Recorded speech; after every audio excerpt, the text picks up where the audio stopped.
નમસ્કાર દર્શક મિત્રો, આપ જોઈ રહ્યા છો અર્થ પડકાર ન્યૂઝ। રાજકોટ જિલ્લાના ધોરાજીમાં ગઈકાલે રોડ રસ્તા બાબતે લાગેલ પોસ્ટર મામલો।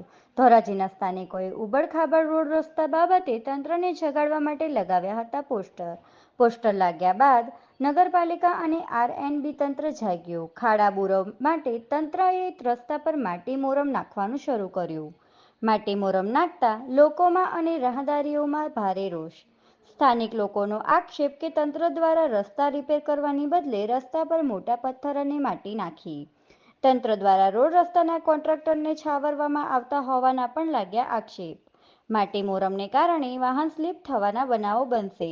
માટીને કારણે વરસાદમાં રસ્તા પર ગારો કીચડ પણ થવાની સ્થાનિકોએ દહેશત વ્યક્ત કરી। રિપોર્ટર ફિરોઝ જુણેજા, ધોરાજી। તમારું નામ અને વિગત?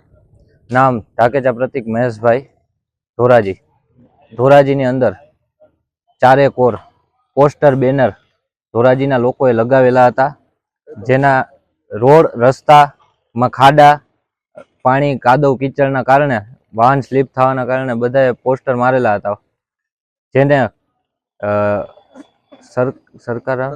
તંત્રએ નોંધ લીધેલ છે અને કામ કરેલ છે। પણ કામ એવું કર્યું છે કે ગારો કીચડ થાય એવી માટી ખાડામાં ભરી દીધી છે, અને જેને સુધારી અને સરખી રીતે બનાવવા ગામવાસીઓની વિનંતી। શું કહેશો, આ જે માટી નાખી એના કારણે વાહન ચાલકોને શું તકલીફ થશે? ગાડી સ્લીપ થવી, ગાડી બરાબર ચાલે નહીં, ટ્રાફિકનો પ્રોબ્લેમ, કોઈ પણ પેશન્ટ કે કોઈ લઈ જતું હોય ત્યારે પ્રોબ્લેમ થતી હોય। રસ્તાઓમાં શું તકલીફ થશે? કેવા થઈ ગયા છે રસ્તા? રસ્તા તમે જેતપુર રોડ જોઈ લ્યો, તમે જુનાગઢ રોડ છે, ફાટક વાળો પટ્ટો જોઈ લ્યો, એ બધે એ જ પ્રોબ્લેમ છે। ખાડા એટલે એવા ખાડા છે કે અડધા ફૂટના ખાડા થઈ ગયા।